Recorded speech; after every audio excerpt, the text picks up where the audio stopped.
Hair fall की जब बात आती है तो पुरुषों और महिलाओं में इसका रेशियो एक समान है, लेकिन जब गंजापन बढ़ने की बात आती है तो महिलाओं की तुलना में पुरुष इसका बहुत अधिक शिकार होते हैं। ऐसा जेंडर रीजन और आनुवंशिक कारणों से होता है। ये सिर्फ कहने की बात है कि महिलाएं अपने बालों को लेकर बहुत अधिक चिंतित रहती हैं। वास्तविकता तो ये है कि पुरुष भी महिलाओं की तरह ही अपने बालों को लेकर बहुत अधिक संवेदनशील होते हैं। हालांकि हेयर फॉल के कुछ कारण महिलाओं और पुरुषों में समान होते हैं, जबकि कुछ कारण एकदम अलग होते हैं। हेयर फॉल के कारण: अधिक तनाव में रहना, लंबे समय से कोई तनाव बना रहना, दवाओं का साइड इफेक्ट, शरीर में पोषण की कमी, भोजन में पर्याप्त न्यूट्रिशंस न लेना, हीमोग्लोबिन की कमी, शरीर में आयरन, कैल्शियम, प्रोटीन या विटामिन डी की कमी होना, गलत हेयर प्रोडक्ट का इस्तेमाल, बहुत अधिक केमिकल युक्त शैम्पू या कंडीशनर लगाना, बालों से जुड़े पार्लर ट्रीटमेंट का बुरा असर। पुरुषों में बालों से जुड़े भ्रम: हेयर फॉल की समस्या पुरुषों को बहुत अधिक प्रभावित करती है। यही कारण है कि पुरुषों के हेयर फॉल और गंजेपन को लेकर हमारे समाज में कई तरह के भ्रम देखने को मिलते हैं। ऐसा ही एक भ्रम है कि 35 साल की उम्र तक लड़कों के बाल अधिक झड़ते हैं और उसके बाद हेयर फॉल काफी कम हो जाता है या बंद हो जाता है और फिर बुढ़ापे में शुरू होता है, जबकि इस बात में मेडिकली तो कोई सच्चाई नजर नहीं आती है।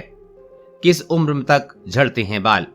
मेडिकल रिपोर्ट के अनुसार 30 साल की उम्र आते आते पुरुषों में इस बात के 25% चांस होते हैं कि कुछ हद तक गंजापन दिखने लगे, जबकि 50 की उम्र तक तो 50% पुरुषों में गंजापन दिखने लगता है। इस उम्र तक पुरुषों के सिर के इतने बाल गिर चुके होते हैं कि सिर के कुछ हिस्से में गंजापन अलग से नजर आने लगता है। वहीं 60 की उम्र तक 2/3 पुरुष या तो पूरी तरह गंजे हो जाते हैं या गंजापन काफी हद तक उनके सिर पर नजर आने लगता है। ये सिलसिला ताउम्र यूं ही चलता रहता है, क्योंकि जब उम्र बढ़ने लगती है तो हेयर फॉल बढ़ता है, घटता नहीं है। कैसे बंद करें बालों का झड़ना? इस बात को खुले मन से स्वीकार कर लीजिए कि बालों का पूरी तरह से झड़ना कभी बंद नहीं हो सकता, क्योंकि बाल भी पेड़ की पत्तियों की तरह होते हैं। एक समय बाद पुराने बाल गिर जाते हैं और नए बाल आ जाते हैं और ये क्रम लगभग 45 से 50 साल तक की उम्र तक चलता रहता है। इसके बाद बहुत ही कम हो जाता है। करीब एक दशक पहले तक एक दिन में 70 बाल गिरना सामान्य माना जाता था, लेकिन समाज में तनाव के बढ़ते स्तर को देखते हुए इस संख्या को बढ़ाकर 100 कर दिया गया है। यानी एक दिन में किसी व्यक्ति के 100 बाल गिरते हैं तो इसे हेयर फॉल में काउंट नहीं किया जाता है।